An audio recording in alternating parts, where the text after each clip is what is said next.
Robert De Niro, 81, came to the bank with a check for millions, but was kicked out because of his old jacket. What happened next shocked everyone. Before we get to the video, please write what state you are watching this video from, and now let's dive in. Robert De Niro, man, walked toward the bank at the corner of Fifth Avenue. The bank was bustling. Air conditioners hummed, phones rang, and clients in expensive suits and elegant dresses chatted about investments and mortgages. Robert, with his modest appearance, seemed out of place in this world of polished marble floors and gilded signs. He stood patiently in line, listening as a young banker at a nearby desk explained to an elderly couple why their pension fund had dwindled due to market fluctuations. Robert frowned. He knew how often big banks hid their mistakes behind complex jargon.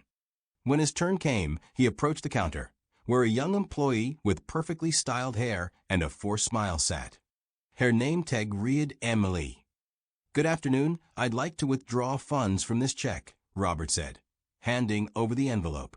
His voice was low but calm, with a slight rasp that betrayed his ears. Emily glanced at the check, then at Robert. Her smile faded, and her eyebrows arched slightly. Her eyes scanned his clothing, lingering on a coffee stain on his jacket. "Excuse me, sir," she peered at the check. "De Niro? You'll need to verify your identity first. Do you have a passport or driver's license?" Robert nodded and pulled an old but valid passport from his pocket. Emily took it, but her movements were slow, as if deliberately stalling. She called over the manager, a stocky man in his 40s with a perfectly pressed shirt and a cold stare. His name tag read David, Senior Manager. "What's the issue, Emily?" he asked, casting a quick glance at Robert. "This customer wants to withdraw a large sum." I checked the documents, but, she lowered her voice, though Robert could still hear, "He looks well, you know." David leaned closer to Robert, eyeing him from head to toe. The sharp, expensive scent of his cologne hit Robert's nose. "Sir," David said, his tone polite but laced with condescension, "we have certain standards at this establishment. Your appearance raises concerns. Are you sure this check belongs to you?" Robert felt anger simmering in his chest, but his face remained impassive. He'd seen this before, prejudice masked by false courtesy. His entire life, he'd dealt with people who judged him by his looks rather than his actions. "This check is mine," he replied calmly but firmly. "I earned this money. If there's a problem, let's resolve it." David grimaced, as if Robert had personally offended him. "Sir, I'm not sure we can process your request today. Perhaps you should clean yourself up and come back tomorrow." Whispers rippled through the line behind Robert. One customer snickered. Emily looked away, pretending to check something on her computer. Robert felt the air in the room grow heavier, as if every eye was fixed on him. "You're kicking me out because of my clothes?" he asked, his voice quieter now, but with a steely edge. David raised his hands, as if defending himself. No, we're not kicking anyone out. But, we have rules. We care about our clients' comfort." "Comfort," Robert echoed, his eyes narrowing. "I've been a client of this bank for 30 years. My money is in your accounts. And you're telling me my clothes make you uncomfortable?" Silence fell. Even the hum of the air conditioners seemed to quiet. Some customers in line exchanged glances. An elderly woman with a pearl necklace standing nearby whispered to her companion, "This is outrageous. They have no right to act like this." David sensed the tension and tried to defuse it. "Mr. De Niro, let's not make a scene. We can discuss this in my office if you'd like." "I don't want your office," Robert interrupted, his voice still calm, but now carrying a force that silenced David. "I want you to explain why my clothes matter more than my rights as a client." Emily, who had been avoiding eye contact, suddenly looked up. "Sir, it's not personal," she mumbled. "It's just, we have instructions." "Instructions to judge people by their appearance." Robert turned to her, his gaze not accusatory, but filled with disappointment. "Tell me, Emily, if I'd walked in wearing a $1,000 suit, would you have checked my passport 3 times?" Emily flushed and lowered her head. David, feeling control slip away, raised his voice. Enough. If you don't stop, I'll call security. Robert smiled faintly, but it was a smile laced with bitter irony. Go ahead. Let's see how that looks in the news. The word news hit David like a bucket of cold water. He suddenly realized the name Niro sounded familiar. But before he could respond, Robert turned to the line and said loudly, "Does anyone here think I should be thrown out because of my clothes?" An awkward silence followed. The elderly woman with a pearl necklace stepped forward. "I think it's a disgrace," she said, her voice trembling with indignation. "My husband worked in banking for 40 years, and he never would have behaved this way." Another man, in a flannel shirt and baseball cap, chimed in. "This is America, damn it. A person deserves respect, no matter what they're wearing." David began nervously adjusting his tie. Robert turned back to him. "I don't want your fight. I want you to understand. People aren't their clothes. And if your bank doesn't get that, maybe I'll take my money somewhere that respects its clients." He grabbed his passport and check, turned, and walked toward the exit. The glass doors closed softly behind him, leaving the bank lobby in a silence broken only by the murmurs of clients. Outside, Robert paused, breathing in the crisp autumn air. He pulled out his phone, his fingers trembling slightly as he dialed his lawyer. "John," he said when the call connected, "I need your help. And get in touch with my contacts on this bank's board of directors. We have things to discuss." He hung up and looked at the towering skyscrapers around him. A spark burned in his eyes, not of anger, but of determination. His fingers tightened around the phone as he ended the call with his lawyer, John. But as he slipped the device into his pocket, something made him pause. In the shadow of a nearby building stood a figure, slender, in a dark hooded coat that concealed their face. The person didn't move, but Robert felt their gaze, cold and piercing. This was no random passerby. He instinctively stepped back, his hand reaching for the car key in his pocket. But the figure raised a hand, holding a piece of paper with Niro scrawled on it. Robert froze. This was no coincidence. Someone knew who he was and was waiting for him. "Who are you?" he asked, his voice low but taut with tension. The figure stepped forward, and the light from a street lamp illuminated her face. It was a young woman, no older than 30, with pale skin and dark circles under her eyes.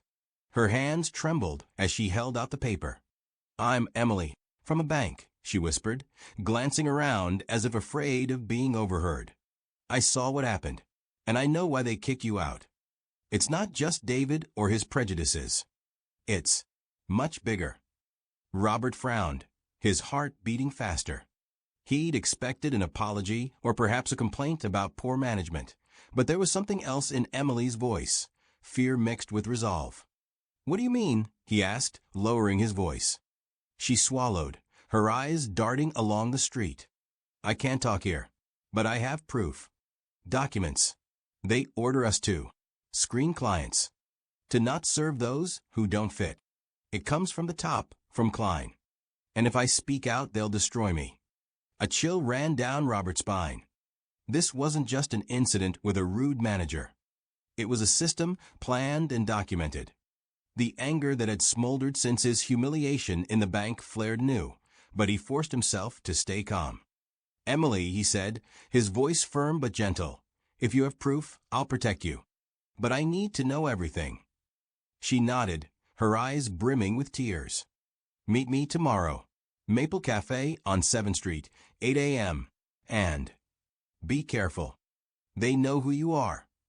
She turned and vanished into the crowd, leaving Robert with the paper in his hand. Besides his name, it bore a single sentence, "They're watching you." His gaze swept the street, searching for any sign of danger. Taxis whizzed by, pedestrians chattered, but the feeling of being watched lingered. Robert got into a taxi, giving the driver the address of Sam, his friend who ran a tailor shop in Brooklyn. If he was going to confront a system, he needed a look that would command respect. But Emily's words gnawed at him. Who were they? And why was a bank he'd thought was just a bureaucratic machine watching him?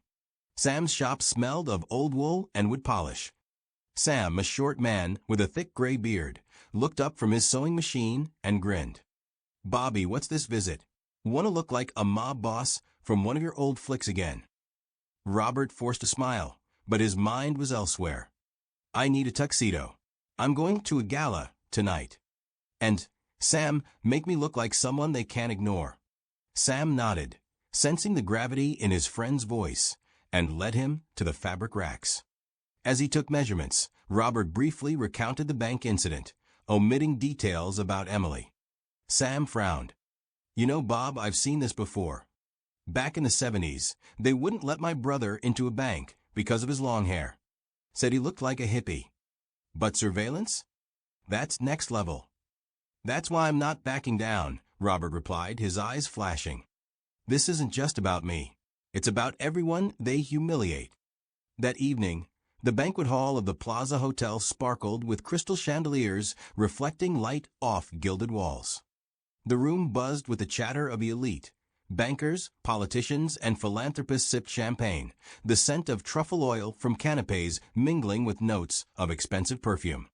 A jazz band played softly, and waiters in white gloves glided between tables.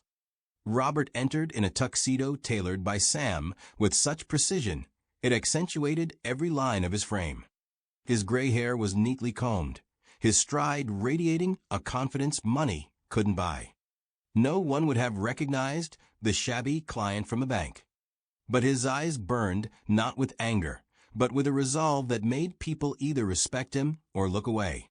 He grabbed a glass from a tray and wove through the crowd, searching for Richard Klein, the bank's CEO. At last, he spotted him near the stage, tall, with silver hair and a smug smile. Klein was chatting with a group of investors. Robert listened from a distance. "We're modernizing the bank," Klein said, his voice loud and confident. "Automation, staff cuts. Clients want speed, not sentiment. And between us, some people just aren't worth our time." An investor, an older man with a stern gaze, nodded. "What about the complaints? I've heard you've got a reputation problem with selective client treatment." Klein shrugged. "Minor issues. We can't please every guy who walks in with a check and demands respect. Our real clients are the ones bringing in millions." Robert's fists clenched, but he forced himself to breathe evenly. Instead of interrupting, he approached the microphone set up for speeches. Nodding to the organizer, he stepped onto the stage. The room fell silent, hundreds of eyes turning to him. "Good evening," he began, his voice deep and steady, resonating in every corner. "My name is Robert De Niro. Many of you know me as an actor, but tonight I'm here as a client. A client of a bank that's forgotten what respect means." Murmurs rippled through the room. Klein froze, his face paling. Robert continued, his words clear but devoid of malice. "Today, I was thrown out of a bank because of my clothes. Me, a client of 30 years, was called undesirable because of a faded jacket. And I know I'm not alone. How many of you have been judged for your appearance rather than your actions?" The room stirred. An elderly woman in a velvet gown raised her hand. A man in the corner nodded. Robert felt the energy shift. People were with him. "I don't want a war," he said. "I want dialogue. Because if we don't start respecting each other, regardless of clothes or wealth, what will we leave our children? Banks that care only about profit? A society that turns away those who don't fit the mold?" Klein tried to smile, but his lips trembled. He approached Robert as he stepped off the stage and whispered, "Mr. De Niro, this is a misunderstanding. Let's talk privately." "No," Robert cut him off, his gaze cold but composed. "We'll talk publicly. Tomorrow, I'm calling the board of directors. And trust me, I won't be wearing an old jacket." He turned and headed for the exit, but his thoughts were with Emily. Her words about surveillance and documents swirled in his mind. What was the bank hiding? And who was behind Klein, if even he was just a piece of a larger puzzle? As Robert stepped outside, his phone rang. An unknown number. He answered, and Emily's voice, trembling but resolute, came through. Mr. De Niro, I'm at Maple Cafe. But I'm not alone. They know I've contacted you. Help. The line went dead. Adrenaline surged through Robert. He scanned the street for a taxi, but caught sight of the same hooded figure across the way. This time, it didn't hide, and in its hand gleamed a metallic object. Mr. De Niro, she whispered, glancing around, I recorded everything. Klein's talks with investors, their plans. But they know I have these recordings. I need your help or else. She trailed off as another figure emerged from the shadows, a tall man in a dark suit, with a cold stare and a radio in his hand. Robert instinctively stepped in front of Emily, his posture calm but ready for action. Hand over the recorder, the man said, his voice low and menacing. And we'll forget you were here. Robert smiled faintly, with a confidence that made people hesitate. You work for Klein? He asked, his tone almost friendly, but edged with steel. Because if you do, you're making a mistake. I'm not someone you scare easily. The man frowned, clearly not expecting this response.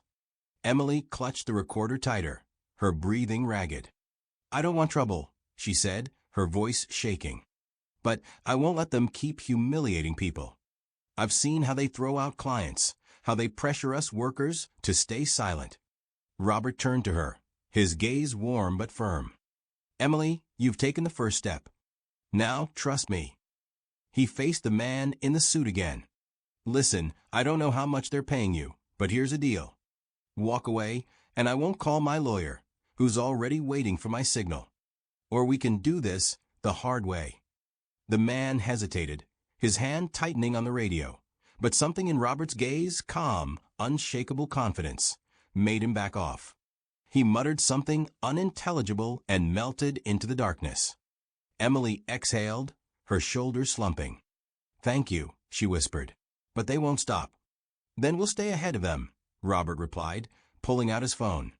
John, he said when his lawyer answered, I need protection for a witness. And prepare the paperwork for a lawsuit against the bank. We're going all in. The next morning, Maple Cafe on 7th Street was packed. The aroma of freshly brewed coffee and warm croissants filled the air, mingling with the soft jazz from the speakers. Robert sat at a corner table across from Emily, who nervously twisted her coffee cup. Beside them sat John, his laptop open, a stack of documents on the table. Here's what we've got, John said, sliding a folder forward. Emily's recordings confirm the bank systematically discriminated against clients based on appearance, age, and even ethnicity. Klein personally signed off on instructions encouraging staff to filter clients. This isn't just bad management, it's a violation of federal law. Robert nodded, his eyes scanning the documents. They contained names, dates, even internal emails where managers complained about pressure from above. What about the employees? He asked, turning to Emily. You said they forced you to stay quiet. Emily swallowed, her voice soft but determined. They threatened to fire us if we didn't follow these rules. Some, like me, tried to resist, but you either play by their rules or lose your job. I stayed because I needed the money for my mom. She's sick. Robert felt a pang in his chest. He thought of his granddaughter, awaiting her operation. This fight wasn't just for him, but for everyone trapped by the system. We'll change this, he said. But we need support, not just mine, but from everyone who's been hurt. John smiled. We're already making progress. After your speech at the gala, a movement started online. People are sharing their stories about the bank. The hashtag #BankOnRespect is trending. And Bob, some board members are ready to back you. They don't want Klein dragging them down with him. Robert leaned back, his gaze thoughtful. Then we go to the board. But first, Emily, are you ready to testify? She froze, her fingers gripping the cup, but then she nodded. Yes, I'm tired of being afraid. The board meeting took place in a glass-walled room on the 50th floor of a skyscraper. Outside, New York sprawled, a city that never sleeps, but inside, the air was thick with tension. Klein sat at the head of a table, his face pale but still clinging to arrogance. Around him sat 12 board members, their gazes shifting between Klein and Robert, who entered in a flawless suit, holding a folder of documents. "Ladies and gentlemen," Robert began, his voice calm but resonant, "I'm not here to fight. I'm here to talk about what this bank has forgotten. Its clients and employees keep it afloat. You've seen the evidence. You've heard the recordings. You know what's happening." Klein shot to his feet. "This is slander. These so-called proofs are fabricated. De Niro just wants attention, like in his movies." Robert didn't flinch. He placed the folder on the table and opened it, revealing printed emails and Klein's signed instructions. "Then explain this," he said, his tone steady. "Explain why your managers were told to reject clients who don't look rich enough. Explain why employees like Emily were afraid to speak the truth." Emily, standing behind Robert, stepped forward. Her voice trembled, but she held her ground. "I worked at this bank for 3 years. I saw people humiliated because of their clothes, age, or accent. I stayed silent because I was scared. But not anymore." The room fell silent. One director, an older woman with a stern face, leaned forward. "Mr. Klein, did you know about these instructions?" Klein stammered, his confidence crumbling. It was for efficiency. We couldn't serve everyone." Robert shook his head. "Efficiency doesn't justify injustice. You haven't just lost my trust. You've lost the trust of thousands of clients sharing their stories right now." He pulled out his phone, showing a screen with real-time updates of post-tagged #BankOnRespect. Hundreds of people, from retirees to students, described their humiliations at the bank. The room buzzed. The director turned to Klein. "Richard, I think we need to discuss your future with this company." Klein tried to protest, but his words drowned in the murmur of voices. Robert turned to Emily and said softly, "You did it." She smiled for the first time in days, a spark of hope in her eyes. A week later, Robert sat in his Manhattan apartment, holding a cup of coffee. Outside, the city hummed, but his heart was at peace. Klein had been fired, and the bank announced new policies: employee training, transparent service rules, and compensation for affected clients. Emily was promoted and now led a program to improve customer experience. His phone rang. It was his granddaughter, her voice weak but joyful. "Grandpa, the surgery went well. The doctors say I'll recover." Robert closed his eyes, the tension of recent days melting away. "That's the best news I've heard," he said. He hung up and looked at an old photo on the shelf, a younger him, in the same faded jacket that sparked this scandal. Back then, he was a nobody, but even then, he knew respect wasn't about clothes or money. It was about how you treat others. Outside, rain began to fall, its drops tapping softly against the windows. Robert knew he hadn't changed everything. The system was vast, and more work lay ahead. But he'd taken the first step. And somewhere in this bustling city, someone else was already preparing to take the next. Jak wrak może dopomóżcie.